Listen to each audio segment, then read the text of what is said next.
Hello dear student, कैसे हैं सब लोग। उम्मीद करता हूं सब बढ़िया होंगे। तो आज की इस वीडियो में हम आपका जो हिंदी का पेपर हुआ है क्लास 9 का, इसका पूरा का पूरा सॉल्यूशन देखने वाले हैं। तो फटाफट से सभी लोग अपना पेपर उठा लें और एक पेन लेके अपने अपने आंसर चेक कर लें। देखिएगा, ये आपका 75 नंबर का पूरा पेपर यहाँ पे हुआ था। आप देख सकते हैं क्लास 9 हिंदी का। ठीक है, चलिए इसके अब मैं पूरे के पूरे आपको आंसर बताऊंगा, तो आपको आंसर सही से मैच कर लेना है और अपने आंसर देखना है कि कितने में से आपने कितने सही किए, और साथ ही साथ मुझे कमेंट में ज़रूर बताना है कि आपने 30 में से कितने करेक्ट किए हैं। ठीक है, चलो फर्स्ट क्वेश्चन आपका आया हुआ था, निम्नलिखित प्रश्नों के सही विकल्प का चयन कीजिए। ठीक है, देखो कबीरदास की रचना, इसमें आपका सही था विजक। उसके बाद अगला क्वेश्चन आपका था हिंदी साहित्य का स्वर्ण युग माना जाता, ये इसका सही आंसर था भक्तिकाल। और पूरे के पूरे क्वेश्चन वही थे जो हमने क्वेश्चन बैंक से रिवीजन किया था, मतलब पूरा पेपर आपका क्वेश्चन बैंक से आ रहा है। ठीक है, देखिए काव्य की शोभा बढ़ाने वाले तत्व क्या कहलाते हैं। ठीक है, क्या कहलाते हैं भाई? अलंकार कहलाते हैं। अलंकार क्या होते हैं? काव्य की शोभा बढ़ाने वाले शब्द। इसके बाद देखो झूरे के साले का नाम, झूरी के साले का नाम क्या था? मैंने बताया हुआ था आपको, गया था,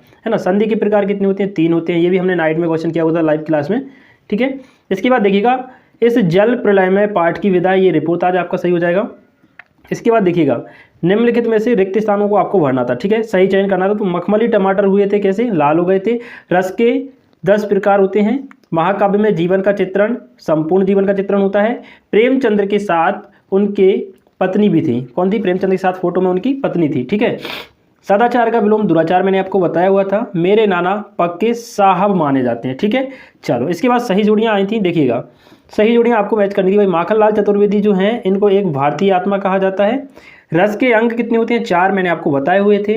लहसा की ओर, ये राहुल सांकृत्यानंद की रचना है। महादेवी वर्मा की रचनाएं नीचे हैं, नीरजा, निहार और रश्मि। रात का तत्सम होता है रात्रि, और रीढ़ की हड्डी लिखी हुई है जगदीश चंद्र माथुर। इस प्रकार से आपकी सही जोड़ी मैच करना थी। ठीक है, अब आ जाते भाई हम एक वाक्य में उत्तर, तो आपको इनको भी मिला लेना है फटाफट। पहला जो था, मान सरोवर से कवि का क्या आशय था? तो हृदय रूपी सरोवर या मन रूपी सरोवर, इसमें आपको लिखना था मन रूपी सरोवर आपको लिखना था। ठीक है, दूसरा कविता के शाब्दिक अनुशासन का नाम होता है बेटा छंद, इसमें आपको छंद भरना था। तीसरा जो है साहित्यिक पुरखी किसे कहा जाता है? तो तीसरे में आपको भरना था प्रेमचंद्र को। किसको? मुंशी प्रेमचंद्र को। तो तीसरे में आपको प्रेमचंद्र भरना था। ठीक है, वल शब्द में वान प्रत्यय लगाने से कौन सा शब्द बनता है? मैंने बताया हुआ है आपको लाइव क्लास में, क्या होता है? वलवान बन जाता है। ठीक है, इसके बाद लोक में प्रचलित उक्ति क्या होती है? ये भी मैंने आपको बताया था, वही क्वेश्चन है, लोकोक्ति होती है। ठीक है, इसमें आपको लोकोक्ति भरना था। इसके बाद लास्ट आया हुआ था, पाठ में बाढ़ के पानी को क्या कहा गया है?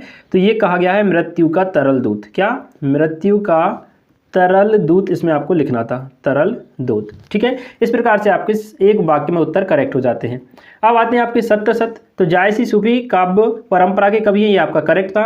उपमा अलंकार में उपकार समीप होता है, ये भी आपका सही था। हुजूम का अर्थ जनसमूह नहीं है, ये आपका रॉन्ग था। शब्द के आगे जुड़ने वाले शब्दांश उपसर्ग कहलाते हैं, ये आपका सही था। नानी के मन में देश आज़ादी के प्रति जुनून था, ये भी आपका करेक्ट था। और राम स्वरूप दकियानूसी ख्यालों के थे, तो ये आपका रॉन्ग था। ठीक है, इस प्रकार से आपके पूरे के पूरे 30 नंबर के ओटी मैंने सॉल्व करवा दिए हैं। तो आप लोग मुझे कमेंट करके जरूर बताइए आपने कितने में से कितने सही किए। बाकी पूरा का पूरा आपका पेपर आया हुआ था, प्रश्न उत्तर आए थे, तो उम्मीद है सबने बढ़िया उत्तर इनके लिख दिए होंगे। ठीक है, चलिए भाई मिलते हैं नेक्स्ट वीडियो में। खुश रहिएगा, मस्त रहिएगा। जय हिंद।